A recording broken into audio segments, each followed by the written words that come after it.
राम नाम जपो सुख पाओ, हर डर को भगाओ। किला कांपने लगा। एक छोटे से गांव में एक गरीब किसान रामू रहता था। रामू की जिंदगी में मुश्किलें कम नहीं थी।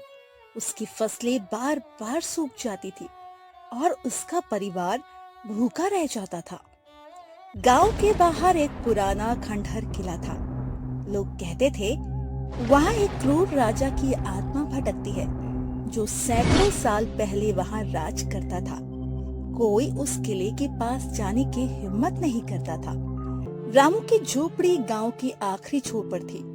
उसकी पत्नी सरिता और छोटी बेटी माया उसके जीवन की रोशनी थी। रामू दिन रात खेतों में मेहनत करता। वो सुबह सूरज उगने से पहले खेत में जाता और रात को थक कर घर लौटता। लेकिन पिछले 3 सालों से बारिश कम हुई थी। उसके खेत सूखे पड़े थे। जो थोड़ी बहुत फसल उगती वो बाजार में बिकने लायक नहीं होती। एक रात रामू अपनी झोपड़ी के बाहर बैठा था। उसकी आंखों में उदासी थी। सरिता ने उसे खाना ला कर दिया। रामू, खाना खा लो, तुम ऐसे चुप क्यों बैठे हो? सरिता, मैं थक गया हूँ। हर साल मेहनत करता हूँ लेकिन कुछ नहीं मिलता। माया को देखो, उसे नए कपड़े तक नहीं दे पाता। क्या करूं, कुछ समझ नहीं आता। सब ठीक हो जाएगा, भगवान पर भरोसा तो रखो। रामू ने खाना खाया लेकिन उसका मन शांत नहीं था। वो सोचने लगा, अगर ऐसा ही चलता रहा तो उसका परिवार भूखा मर जाएगा। उस रात वो ढंग से सो न पाया। उसने सुना था कि पुराने किले में राजा की आत्मा लोगों की इच्छाएं पूरी करती है लेकिन बदले में कुछ मांगती है। रामू को ये बातें सिर्फ कहानियां लगती थी और उसकी हताशा उसे उस किले की ओर खींच रही थी। अगली रात जब गांव सो रहा था, रामू ने एक मशाल जलाई और किले की ओर चल पड़ा। उसका दिल जोर जोर से धड़क रहा था। किला गांव से कुछ दूर जंगल के बीच था। रास्ते में उल्लुओं की आवाजें और पेड़ों की सरसराहट उसे डरा रही थी। फिर भी वो रुका नहीं। किले के बड़े लोहे के दरवाजे तक पहुंचते पहुंचते उसकी सांसें तेज हो गई थी। किला अंदर से टूटा फूटा था। रामू ने मशाल ऊंची की और कदम अंदर रखा। उसने हिम्मत जुटाई और जोर से पुकारा, हे राजा, अगर तुम सच में यहाँ हो तो मेरी पुकार सुनो।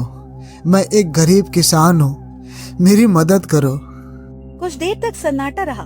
फिर अचानक एक तेज हवा चली। मशाल की लौ कांपने लगी। रामू ने पीछे मुड़कर देखा तो एक काली छाया उसके सामने खड़ी थी। उसकी आंखें लाल थी और चेहरा धुंधला। रामू के पैर कांपने लगे। क्या मांगता है किसान? रामू ने डरते डरते अपनी बात कही। मेरी फसलें हर बार सूख जाती है और मेरा परिवार भूखा है और मुझे धन चाहिए और अच्छी फसलें चाहिए। छाया ने एक डरावनी हंसी हंसी जो पूरे किले में गूंज गई।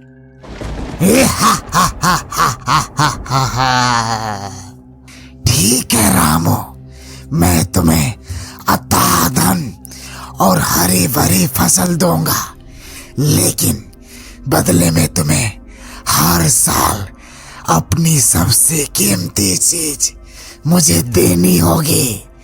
क्या तुम तैयार हो? रामू डर गया। उसने सोचा, सबसे कीमती चीज, शायद उसका अनाज या कोई जानवर। उसने जल्दबाजी में सौदा मान लिया। हाँ, मैं तैयार हूँ। छाया ने फिर हंसते हुए कहा, तो सौदा पक्का। कल से तुम्हारी जिंदगी बदल जाएगी, लेकिन याद रख, हर साल मैं आऊंगा। छाया गायब हो गई। रामू का दिल धक धक कर रहा था। उसे समझ नहीं आया कि उसने क्या कर दिया। वो जल्दी से घर लौट आया। अगली सुबह जब रामू अपने खेत में गया तो वो हैरान रह गया। उसके सूखे खेत रातों रात हरे भरे हो गए थे। गेहूं की बालियां सोने की तरह चमक रही थी। उसने पास के तालाब को देखा तो वो पानी से लबालब भरा था। रामू की आंखों में खुशी के आंसू आ गए। वो घर भागा और सरिता को सब बताया। सरिता, देखो हमारे खेत लहलहा रहे हैं, अब हमें कोई कमी नहीं होगी। ये कैसे हुआ रामू? कल तक तो सब सूखा था। रामू ने किले की बात छुपा ली। उसने कहा, शायद भगवान ने हमारी सुन ली। उस साल रामू की फसल इतनी हुई कि उसने बाजार में बेचकर ढेर सारा पैसा कमाया। उसने नई झोपड़ी बनवाई, माया के लिए नए कपड़े और खिलौने खरीदे। गांव वाले हैरान थे। कुछ लोग कहते रामू ने कोई जादू सीख लिया है, लेकिन रामू चुप रहता। उसे बस अपने सौदे की बात याद आती थी। 1 साल बीत गया। रामू की जिंदगी अब पहले से कहीं बेहतर थी, लेकिन एक रात जब वो सो रहा था, उसे ठंडी हवा का एहसास हुआ। उसने आंखें खोली तो वही काली छाया उसके सामने खड़ी थी। रामू, वक्त आ गया है, मुझे अपनी सबसे कीमती चीज दो। रामू का दिल डूबने लगा। उसने सोचा, सबसे कीमती चीज उसका खेत, उसका घर। फिर उसे अपने बैल मोहन की याद आई। मोहन उसका सबसे अच्छा बैल था, जो खेतों में सबसे ज्यादा मेहनत करता था। मैं तुम्हें अपना बैल मोहन दूंगा। छाया ने एक डरावनी मुस्कान। ठीक है, मैं उसे ले जाऊंगा, लेकिन याद रख, अगले साल मैं फिर आऊंगा। छाया गायब हो गई। अगली सुबह रामू ने देखा मोहन गौशाला में नहीं था। उसका दिल टूट गया, लेकिन उसने खुद को समझाया कि ये सौदे की कीमत थी। रामू ने फिर मेहनत की। उसकी फसलें अब अच्छी थी। उसने नया बैल खरीदा, लेकिन मोहन की कमी उसे खलती थी। गांव वाले उसकी तरक्की देखकर जलते थे। कुछ लोग कहते, रामू ने जरूर कोई गलत काम किया है। दूसरे साल की एक रात छाया फिर आई। रामू, मुझे अपनी सबसे कीमती चीज दो। रामू ने इस बार अपनी गाय गंगा को चुना। गंगा रोज ढेर सारा दूध देती थी और माया उसे बहुत प्यार करती थी, लेकिन रामू के पास और कोई रास्ता न था। मैं तुम्हें गंगा दूंगा। छाया ने गंगा को ले लिया और गायब हो गई। अगली सुबह गंगा भी गौशाला से गायब थी। माया रोने लगी। पिताजी, गंगा कहाँ गई? वो बीमार थी बेटी, उसे कहीं ले गए। रामू का झूठ माया को समझ नहीं आया, लेकिन उसने अपने पिता की बात मान ली। तीसरे साल छाया ने रामू के गधा को लिया, जो खेतों से फसल लाने का काम करता था। उसकी गैर मौजूदगी में रामू को रातें डरावने लगने लगी। चौथे साल छाया ने उसका सबसे कीमती खेत मांगा। रामू ने वो भी दे दिया। अब उसके पास सिर्फ उसका घर, उसकी पत्नी और माया बची थी। हर साल छाया का आना रामू के लिए एक दहशत बन गया था। वो रात को सो नहीं पाता था। उसे लगता था छाया उसे देख रही है। सरिता को भी शक होने लगा था। रामू, तुम कुछ छुपा रहे हो। हमारे जानवर, हमारा खेत, सब क्यों गायब हो रहा है? कुछ नहीं सरिता, बस समय खराब है। लेकिन रामू जानता था, उसने जो सौदा किया वो अब उसकी जिंदगी को निगल रहा था। 5वां साल आया। रामू अब पूरी तरह टूट चुका था। उसकी संपत्ति धीरे धीरे खत्म हो रही थी। वो सिर्फ माया और सरिता के लिए जी रहा था। एक रात जब वो माया को सुला रहा था, छाया फिर प्रकट हुई। रामू, अब वक्त है, मुझे अपनी सबसे कीमती चीज दो। रामू ने चारों ओर देखा। उसके पास अब कुछ न था। फिर उसकी नजर माया पर पड़ी, जो मासूमियत से सो रही थी। उसका दिल जोर से धड़कने लगा। नहीं, मैं कुछ नहीं दूंगा। मेरे पास अब कुछ बचा ही नहीं। झूठ मत बोल रामू, मुझे माया चाहिए। वो तुम्हारी सबसे कीमती चीज है। रामू चीख पड़ा। नहीं, मैंने धन के लिए ये सौदा किया, पर अपनी बेटी नहीं दूंगा। छाया क्रोध में गरज उठी। सौदा तो सौदा है। अगर तुमने माया नहीं दी तो मैं तुम्हारा सब कुछ नष्ट कर दूंगा। रामू रोने लगा। उसने माया को गले से लगाया। तभी माया की नींद खुल गई। उसने अपने पिता को रोते देखा। पिताजी आप रो क्यों रहे हैं? रामू कुछ बोल न पाया, लेकिन माया ने उस छाया को देख लिया। वो डर गई, लेकिन उसने हिम्मत दिखाई। उसने अपनी छोटी सी आवाज में एक भजन गाना शुरू किया, जो उसकी माँ ने उसे सिखाया था। राम नाम जपो सुख पाओ, हर डर को भगाओ। माया की मासूम आवाज किले में गूंजने लगी। छाया चीखने लगी। उसकी लाल आंखें धीरे धीरे मध्यम पड़ने लगी। किला कांपने लगा। अचानक एक तेज रोशनी फैली और छाया गायब हो गई। सुबह हुई। रामू ने देखा उसकी सारी संपत्ति गायब थी। उसका घर फिर से पुरानी झोपड़ी बन गया था, लेकिन माया और सरिता सुरक्षित थी। रामू ने माया को गले लगाया। माया, तुमने मुझे बचा लिया। पिताजी, वो डरावनी छाया क्या थी? रामू ने सरिता और माया को सारी बात बता दी।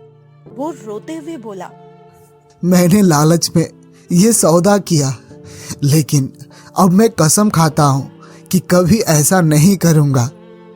सरिता ने उसे माफ कर दिया। रामू, अब हम साथ हैं, यही सबसे बड़ी संपत्ति है। ये बात तुम्हें समझनी होगी। रामू ने फिर से मेहनत शुरू की। गांव वालों ने उसकी मदद की। कुछ ने उसे बीज दिए, कुछ ने खेत जोतने में साथ दिया। धीरे धीरे रामू का जीवन फिर से पटरी पर आने लगा। वो अब लालच नहीं करता था। माया बड़ी होकर एक नेक लड़की बनी। उसकी मासूमियत ने न सिर्फ छाया को भगाया, बल्कि रामू को भी सही रास्ता दिखाया।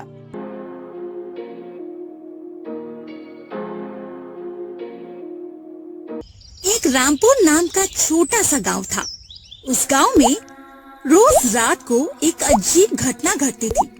जैसे ही रात होती, वैसे ही गांव में एक भूतिया हाथी आता और गांव के लोगों को मारकर खा जाता था।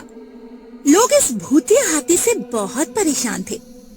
ये कोई साधारण हाथी नहीं है, इसके पीछे कोई श्राप है। मैंने सुना है कि ये हाथी कभी एक राजा का प्रिय पशु था, लेकिन एक राक्षसी शक्ति ने इसे अपने वश में कर लिया। तो इसका इलाज क्या है पंडित जी?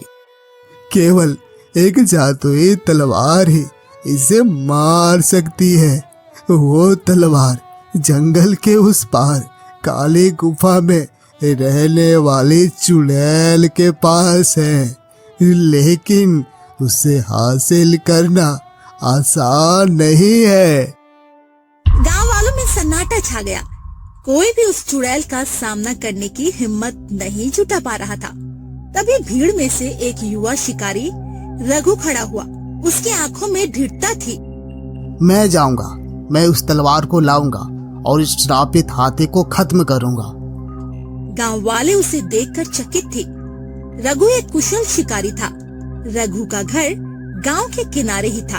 वो एक साधारण शिकारी था, तो जंगल में छोटे मोटे जानवरों का शिकार करके अपना और अपनी माँ का पेट पालता था। लेकिन जब से श्रापित हाथी ने गांव पर हमले शुरू किए, रघु का मन बेचैन था। उसने अपने दोस्तों को खोया था और उसकी माँ हर रात डर से सहमी रहती थी। माँ, मैंने ठान लिया है, मैं उस हाथी को मार डालूंगा। नहीं बेटा, वो कोई साधारण जानवर नहीं है। लोग कहते हैं उस पर राक्षसी शक्ति का साया है। तू क्यों अपनी जान जोखिम में डाल रहा है बेटा? माँ, अगर मैं नहीं गया तो ये गांव तबाह हो जाएगा। मुझे वो जादुई तलवार चाहिए। मैं उस चुड़ैल का सामना करूंगा। माँ की आंखें नम हो गई, लेकिन वो जानती थी रघु को रोकना असंभव था। उसने रघु के माथे पर तिलक लगाया और कहा, जाओ बेटा, लेकिन सावधान रहना। अगली सुबह रघु ने अपने धनुष बाण, एक छोटी तलवार और कुछ राशन का सामान लिया। गाँव वाले उसे विदा करने आए। सरपंच ने उसे आशीर्वाद दिया। रघु, तुम हमारे गांव की आखिरी उम्मीद हो। रघु ने सिर झुकाया और जंगल की ओर चल पड़ा। जंगल घना था। पेड़ की घनी छांव में सूरज की किरणें भी मुश्किल से पहुंच पाती थी। रघु ने अपने कदम सावधानी से बढ़ाए। उसे पता था जंगल में सिर्फ श्रापित हाथी ही नहीं, बल्कि और भी खतरे थे। पहले दिन का सफर शांत रहा। रात होने पर उसने एक पेड़ के नीचे आग जलाई और विश्राम किया। लेकिन जैसे ही आधी रात हुई, उसे दूर से एक गहरी गर्जना सुनाई दी। वो गर्जना ऐसी थी जैसे कोई विशालकाय प्राणी जंगल को चीरता हुआ आ रहा हो। रघु ने तुरंत अपने धनुष पर तीर चढ़ाया। कौन है? कोई जवाब नहीं आया, लेकिन गर्जना और तेज हो गई। रघु का दिल जोर जोर से धड़क रहा था। तभी पेड़ों के बीच से एक विशालकाय छाया निकली। ये वही श्रापित हाथी था। उसकी आंखें लाल थी और उसका शरीर सामान्य हाथी से कहीं बड़ा था। उसकी सूंड हवा में लहरा रही थी, जैसे वो रघु को सूंघ रहा हो। रघु ने तीर छोड़ा। तीर हाथी की मोटी चमड़ी पर लगा, लेकिन वो टूट कर गिर गया। हाथी ने क्रोध में गर्जना की और रघु की ओर बढ़ा। रघु ने तेजी से एक पेड़ के पीछे छलांग लगाई। हाथी ने पेड़ को अपनी सूंड से उखाड़ फेंका, लेकिन रघु उससे पहले ही भाग निकला। ये कोई साधारण जानवर नहीं है। पंडित जी सही कह रहे थे, मुझे वो तलवार चाहिए। अगले 2 दिन तक रघु जंगल में भटकता रहा। उसे काली गुफा का रास्ता ढूंढना था। रास्ते में उसे एक बूढ़ा साधु मिला, जो एक नदी के किनारे ध्यान मग्न बैठा था। बाबा, क्या आप काली गुफा का रास्ता जानते हैं? साधु ने आंखें खोली और रघु को देखा। काली गुफा, वहाँ क्यों जाना चाहते हो युवक? मुझे एक जादुई तलवार चाहिए जो वहाँ की चुड़ैल के पास है।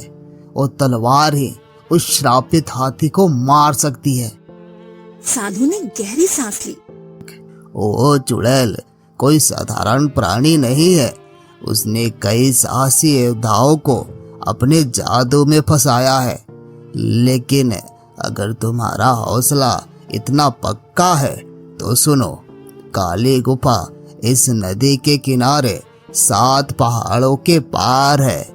लेकिन सावधान, वहाँ का रास्ता खतरों से भरा है। रघु ने साधु को प्रणाम किया और आगे बढ़ गया। 7 पहाड़ों को पार करना आसान नहीं था। रास्ते में उसे जहरीली सांपों, भूखे भेड़ियों और दलदली रास्तों का सामना करना पड़ा, लेकिन रघु का हौसला नहीं डगमगाया। आखिरकार तीसरे दिन वो काली गुफा के सामने पहुंचा। गुफा का मुंह अंधेरे से भरा था। रघु ने गहरी सांस ली और गुफा में प्रवेश किया। गुफा के अंदर अंधेरा इतना घना था कि रघु को अपने हाथ भी नहीं दिख रहे थे। उसने एक मशाल जलाई और आगे बढ़ा। गुफा के दीवारों पर विचित्र चित्र बने थे, जो किसी प्राचीन जादू की कहानी कह रहे थे। तभी उसे एक ठहाका सुनाई दिया। कौन है जो मेरी गुफा में घुसने की हिम्मत कर रहा है? रघु ने मशाल ऊंची की। सामने एक चुड़ैल खड़ी थी। उसका चेहरा भयानक था। आंखें जल रही थी और उसके लंबे नाखून हवा में चमक रहे थे। मैं रघु, कालापुर का शिकारी। मुझे वो जादुई तलवार चाहिए जो तुम्हारे पास है। चुड़ैल ने ठहाका लगाया। तलवार? वो तलवार मेरी शक्ति का स्रोत है। उसे पाने के लिए तुम्हें मुझे हराना होगा। मैं तैयार हूँ। रघु ने अपनी तलवार निकाली। चुड़ैल ने अपने जादुई मंत्र पढ़े और गुफा में आग की लपटें उठने लगी। रघु ने तेजी से एक और छलांग लगाई और चुड़ैल की ओर तीर छोड़ा, लेकिन तीर हवा में राख बन गया। तुम्हारा कोई हथियार मुझ पर काम नहीं करेगा। चुड़ैल ने एक जादुई गोला रघु की ओर फेंका। रघु जमीन पर लोट लगाकर खुद को बचाया। उसे समझ में आ गया, चुड़ैल को हराने के लिए उसे चालाकी से काम लेना होगा। उसने गुफा की दीवार पर बने चित्रों को देखा। एक चित्र में एक तलवार थी जिसके पास एक प्राचीन मंत्र लिखा था। शायद यही वो मंत्र है। उसने तेजी से मंत्र पढ़ा। ओम नमः शक्ति रक्षति सर्व विश्व। ओम नमः शक्ति रक्षति सर्व विश्व। मंत्र पढ़ते ही गुफा में एक तेज रोशनी फैली। चुड़ैल चीखने लगी और उसका जादू कमजोर पड़ने लगा। रघु ने मौका देखकर अपनी तलवार से चुड़ैल पर वार किया। चुड़ैल चीखती हुई राख में बदल गई। गुफा के बीच में एक चमकती तलवार पड़ी थी। रघु ने उसे उठाया। ये वही जादुई तलवार थी। रघु तलवार लेकर गांव लौटा। गांव वाले उसका स्वागत करने के लिए जमा हो गए, लेकिन अभी खतरा टला नहीं था। उस रात श्रापित हाथी फिर से गांव पर हमला करने आया। रघु गांव के बीच में खड़ा था, हाथ में जादुई तलवार लिए। हाथी ने गर्जना की और उसकी ओर दौड़ा। रघु ने तलवार को हवा में लहराया और मंत्र पढ़ा। ओम नमः शक्ति रक्षति छड़वा विश्वा। तलवार से एक तेज रोशनी निकली जो सीधे हाथी की ओर गई। हाथी चीखा और उसका शरीर धीरे धीरे हल्का होने लगा। उसकी लाल आंखें सामान्य हो गई और वो एक साधारण हाथी की तरह दिखने लगा। श्राप टूट गया, ये तलवार सचमुच में जादुई थी। हाथी शांत होकर जंगल की ओर चला गया। गांव वाले खुशी से झूम उठे। रघु को गांव का नायक घोषित किया गया। उसकी माँ ने उसे गले लगाया और कहा, मुझे तुम पर गर्व है बेटा।